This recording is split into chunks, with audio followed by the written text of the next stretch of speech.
Bonjour, dans cette vidéo, tu vas pouvoir t'entraîner à résoudre une équation trigonométrique. Si jamais cet exercice te pose des difficultés, n'hésite pas à tout moment, clique sur SOS ici à droite. Tu tomberas sur une autre vidéo qui t'explique bien plus en détail tout le principe de cette méthode. C'est parti, tu peux résoudre l'exercice, mettre la vidéo en pause. Correction. Alors, ici déjà, pour y voir clair, eh bien, évidemment, il faut faire un cercle trigonométrique. Ça va grandement nous aider. Si tu ne l'as pas fait et que tu as coincé, je t'invite à regarder le début de la correction et ensuite tenter de faire la suite. Voilà.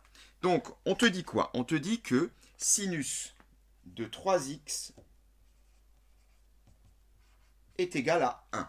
Qu'est-ce que cela signifie? Cela signifie que je cherche un sinus qui vaut 1. Eh bien, l'axe des sinus est ici. Sinus qui vaut 1, c'est ici. On va le marquer. Voilà, donc, un sinus qui vaut 1. Cela correspond à quel angle, ceci? Eh bien, cela correspond à cet angle-là, c'est-à-dire pi sur 2. Eh bien, un sinus qui vaut 1 pour un angle de pi sur 2. Autrement dit, je peux d'ores et déjà écrire ici que 3x est égal à pi sur 2. Alors attention, ce n'est pas fini. 3x est égal à pi sur 2. J'ai donc considéré ici le 3x comme un tout, comme si j'avais un grand x. C'est-à-dire je cherche le sinus d'un angle qui vaut 1. Cet angle vaut pi sur 2. Voilà. Alors si ceci t'a un peu aidé, tu peux remettre la vidéo en pause et essayer de continuer seul. La suite. Eh bien, la suite, c'est que, bien sûr, 3x est égal à pi sur 2, mais pas seulement. Car on sait que sur le cercle trigonométrique, je peux faire plusieurs fois le tour et retomber au même endroit. Donc, par exemple, ici, si je rajoute encore tout un tour, c'est-à-dire 2pi, je retombe au même endroit et je vais retrouver un sinus qui vaut 1. Et puis, si je refais encore une fois le tour, encore. Et si je fais le tour dans l'autre sens, également. C'est pour cette raison qu'on écrit que 3x est égal à pi sur 2 plus 2pi fois k avec k entier relatif.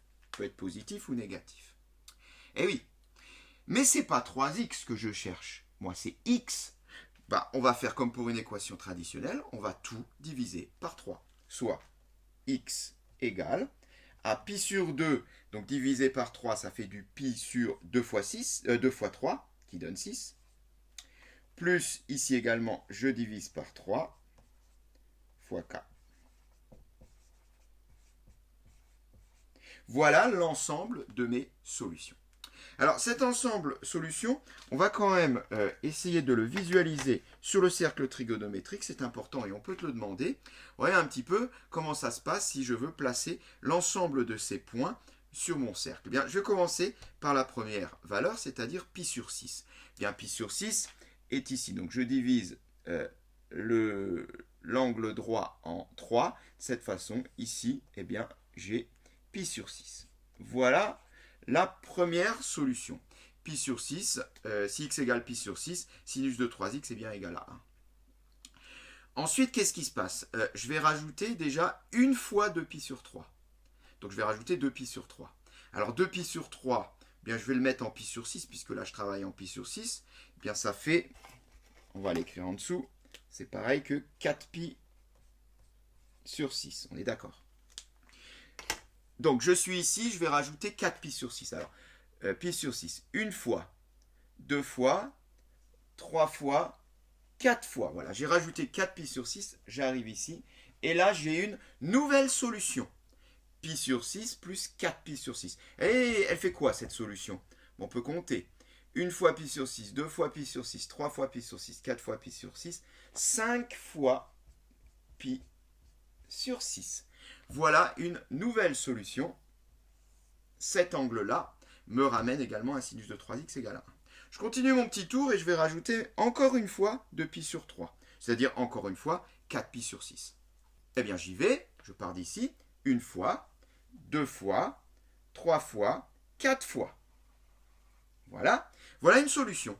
Ça, c'est encore une solution à mon équation. j'ai rajouté 4 fois pi sur 6, eh bien, elle vaut combien cette solution? Alors, tout dépend dans quel sens on veut travailler. Une fois, deux fois, 3 pi sur 2, ou alors, plus rapide en comptant à l'envers, moins pi sur 2. Comme ça, on a un angle de mesure principal. Je continue, je rajoute encore une fois 2 pi sur 3, c'est-à-dire un 4 pi sur 6. Donc, je suis là. Une fois pi sur 6, deux fois, 3 fois, 4 fois pi sur 6. Et je retombe ici. Ah bah là, la boucle est bouclée, hein. On a fait le tour, parce que si on retombe ici, en rajoutant encore une fois 2 pi sur 3, je vais retomber ici, puis ici, etc. Donc là, on a bien représenté l'ensemble de nos solutions.